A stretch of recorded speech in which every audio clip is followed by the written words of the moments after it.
How's it going, everybody? So I went to Tubbataha Reefs, which is one of the best dive sites in the Philippines. And there the coral cover is very healthy, the corals are very dense, but then I started seeing these craters, like the one in the video now. And I first thought this was anchor damage, but in reality, these were the nests of Canthidermis maculata, the Oceanic Triggerfish. Now, these fish destroy corals on a couple of square meters. So, this is the fish base page, obviously the parts of the triggerfish.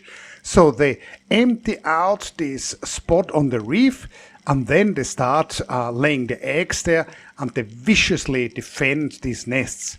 Now, this is a medium-sized fish, probably about 40 centimeters long.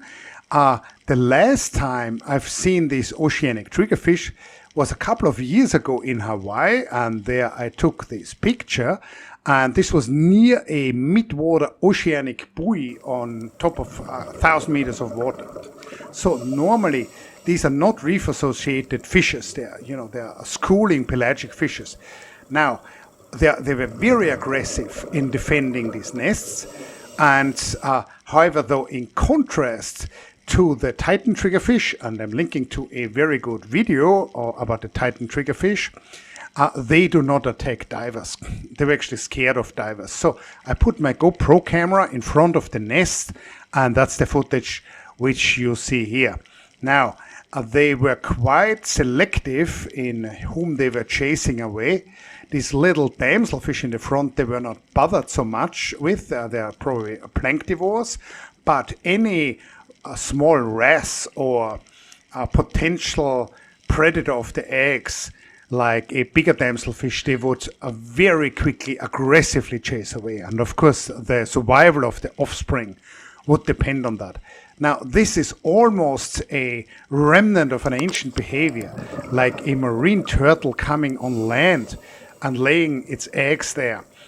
These fish normally, live in mid-water in pelagic conditions, but to nest, they come back to the reef like other triggerfish, and lay the eggs in a pit, not a sand pit, but this is unique to them, in this pit of coral rubble which they broke themselves, it seems. So here you see another really aggressive move. So it was a fantastic trip last week to Tubbataha, and check back soon for more footage. And this was definitely one of the highlights. There were also quite a lot of these fish about, so many were just schooling among the reef, and probably every 20-30 meters in parts of the reef there was such a nest. So we saw them frequently during our dives and also on several dive sites. So I hope you enjoyed this. A quick word, on our expedition, Infinity Live on Board hosted us, which is a great operator, and also it's great how well protected Tubbataha Reefs are. So respect to the National Park Authority there. Finally, of course, buy my books, book about gobies, book about diving physiology, and check back soon.